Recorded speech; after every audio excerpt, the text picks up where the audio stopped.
Hello. If you're watching this, you're probably feeling that something isn't right. Your relationship doesn't make you feel good. Instead, it leaves you constantly tired, anxious, worthless, and confused. That heavy feeling in your chest that you can't quite name, that's the sound of a toxic relationship. And today, we're going to talk about how to silence that sound, how to walk out that door and step back into your own light. Please remember, the goal here isn't to sabotage your relationships, but to help you protect your health and well-being. If you're ready, let's begin. First, let's put the question, am I just overreacting? To rest. Here are the most common signs you're in a toxic relationship. One of the biggest is constantly walking on eggshells. You're always on edge, trying to gauge your partner's reaction. You overthink every single thing you say and do, scared of causing an argument or upsetting them. Another sign is the erosion of your identity. You might think, I used to be so much more fun, or I used to love doing this. Your hobbies, friends, and even your own opinions have slowly disappeared from your life. Making them happy has become more important than making yourself happy. Then there's the emotional roller coaster. Your relationship is like a slot machine. Sometimes you get incredible rewards, bursts of love, intense attention, and affection. But other times, you face unbearable losses, the silent treatment, harsh criticism, or emotional withdrawal. This unpredictable cycle is incredibly addictive and keeps you hooked, always hoping for the next high. Constant criticism and belittling are also huge red flags. Nothing you do ever seems to be good enough. You're frequently criticized or put down even if it's disguised as a joke or just teasing. Over time, this chips away at your self-worth. Finally, your boundaries are consistently ignored. When you say no or express a need, it's met with a huge reaction, guilt-tripping, or a massive argument. They push your limits until you just give in to keep the peace. If these sound familiar, you are not overreacting. So, how do you get out? This is a process, and being patient and compassionate with yourself is absolutely crucial. Step 1 is to accept the reality and stop the self-judgment. This is often the hardest part, accepting the truth that this relationship is harming me. Stop exhausting yourself with what-ifs and if-onlys. This isn't about labeling them as a bad person. It's about acknowledging that the dynamic between you is bad for you.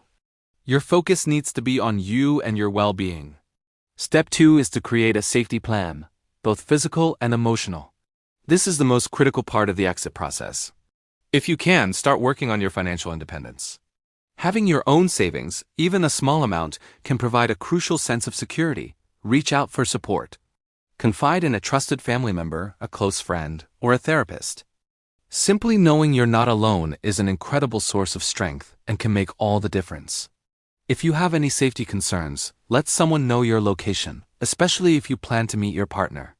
And please, keep your important documents like your ID, passport, bank cards, and other essentials in a safe, accessible place where you can get them quickly if you need to. Your safety is the #1 priority. Step 3 is to make the break clean and firm. In toxic relationships, it's easy to get sucked into the trap of explaining and debating.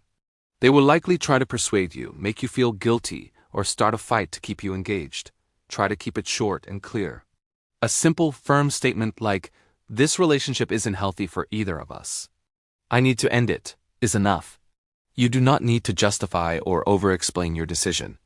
The more reasons you give, the more ammunition you provide for an argument. Now, should you do it in person or via a message? Your safety is paramount. If you don't feel safe having this conversation face-to-face, you have every right to end it over the phone, via text, or in a controlled public place. Don't let anyone tell you there's a right or wrong way to do this. The right way is the safe way. Step 4 is to go no contact. This is the golden rule of healing, and it's non-negotiable for your recovery. It means blocking and unfollowing them on all social media platforms. Seeing their updates, their pictures, or who they're with will only reopen your wounds and set you back. Delete old messages and photos. I know this is hard, but looking back at the past will not help you move forward. It keeps you chained to a memory that no longer serves you. Also, try not to ask mutual friends for updates on their life. This just prolongs the painful process and keeps you mentally and emotionally stuck. Remember, no contact isn't a punishment for them.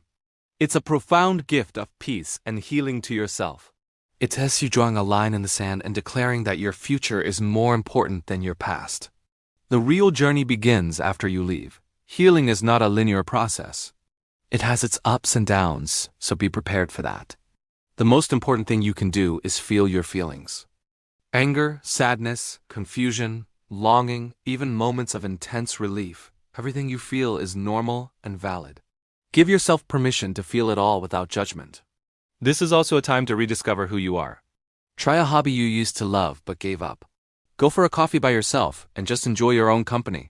Get to know yourself again outside of the context of that relationship. Practice self-compassion. Talk to yourself like you would to your best friend.